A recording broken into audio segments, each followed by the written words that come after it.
innocentes viennent d'être assassinées par des sauvages, des islamistes. Comme d'habitude, vous allez entendre la longue litanie des fleurs, des pleurs, etc. Machin. Ce sont des fous, des loups solitaires, je sais pas quoi.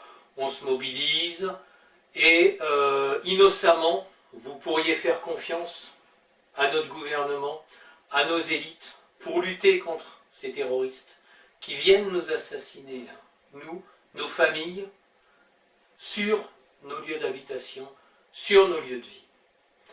Alors, surtout, une chose, ne comptez pas sur les élites pour vous protéger des islamistes. Parce que les élites, elles ne sont pas en guerre avec les islamistes. Regardez bien ce qui se passe à l'extérieur.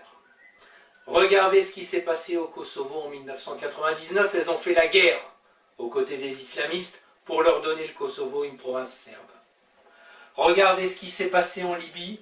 Elles ont fait la guerre au colonel Kadhafi pour que les islamistes prennent le pouvoir. Regardez ce qui se passe en Syrie. Il y a quelques jours, un soldat français vient de se faire tuer en mission parce qu'il luttait aux côtés des islamistes contre Bachar el-Assad. En réalité, ce qui se produit, c'est que le gouvernement utilise les islamistes, je dis le gouvernement, mais c'est les gouvernements occidentaux, à la remorque des États-Unis, courant comme des teckels derrière les États-Unis. Ils utilisent les islamistes pour dézinguer les gouvernements arabes ou de pays musulmans qui pourraient leur faire obstacle, qui pourraient s'opposer à eux. J'ai dit, en Libye ça a sauté, en Irak ça a sauté, en Égypte ça a failli sauter, mais il a rattrapé le truc, le maréchal Sissi. En Syrie, il voulait le faire sauter. C'est ça. Les islamistes, c'est un outil. C'est un outil de la politique des États-Unis.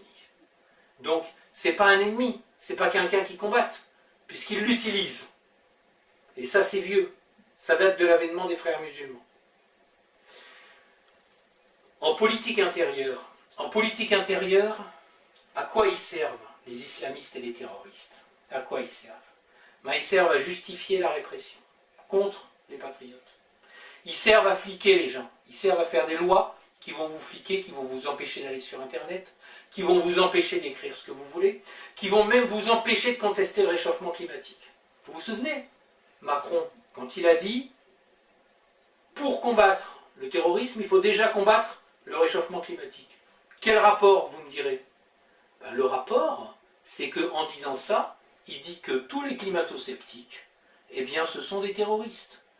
Tous ses ennemis politiques, tous ses adversaires politiques, ce sont des terroristes. Donc vous voyez bien que le jeu des élites, le jeu du gouvernement, c'est d'utiliser le terrorisme pour verrouiller sa dictature. Le terrorisme, l'islamisme, il lui est utile. Il lui est utile au gouvernement. Donc il ne va pas le dézinguer, il ne va pas s'en débarrasser, puisqu'il le sert. C'est ça qu'il faut bien comprendre. Et la monstruosité là-dedans, c'est que lui, le gouvernement, il ne va pas essayer de le combattre, réellement. Regardez en Syrie. Est-ce qu'il a vraiment combattu l'islamisme en Syrie? Jamais. Jamais. D'ailleurs, il l'avait dit, François Hollande. Et Macron, c'est pareil. Ce qu'il voulait en Syrie, c'était dézinguer Bachar el-Assad. Bachar el-Assad, c'est le premier ennemi des islamistes. C'est ça qu'il voulait. Il ne voulait absolument pas combattre les islamistes. Les États-Unis ont bombardé Daesh. Tu rigoles, il y avait des colonnes de 449. Les avions, les satellites américains, ils ne les voyaient pas. Alors, comme dirait Poutine, ils voient de l'eau sur Mars, mais ils ne voient pas des 4x4 dans le désert arabe. Non, c'est une blague. C'est une blague. Donc, en France, vous avez un pays où la population, nous, on est menacés par les islamistes. Les policiers, les gendarmes, l'armée, les services de renseignement, ils font ce qu'ils peuvent. Ils font du mieux. Avec les faibles moyens qu'ils ont, ils font un maximum de choses, ils font du bon boulot. Mais le problème, il n'est pas là. Le problème, il est au-dessus. Le problème, il est qui dirige ces institutions? Ce sont des gouvernants, ce sont des mondialistes qui ne sont pas en guerre contre les islamistes. Pas du tout. Regardez, Quel pays est embêté en ce moment sur la scène internationale? C'est la Russie, qui est le premier ennemi des islamistes. C'est eux qui embêtent.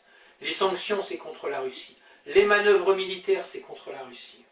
Deuxième pays qui embête, c'est l'Iran. L'Iran, pays chiite, est en première ligne dans la lutte contre Daesh et les islamistes sunnites. Eh bien, c'est l'Iran qui est embêté. Et les pays qui fournissent des terroristes? L'Arabie Saoudite, le Pakistan. Ils sont embêtés par les Occidentaux? Pas du tout. Pas du tout. Vous voyez Trump, Hollande, se pavaner auprès du roi d'Arabie Saoudite. Vous voyez bien qu'il y a conflit d'intérêts au niveau du sommet, qu'il n'y a aucune volonté de combattre les islamistes et de combattre le terrorisme. Donc face à ça, il faut bien que vous compreniez que maintenant, on est seul. C'est le peuple français, c'est pas nos gouvernants.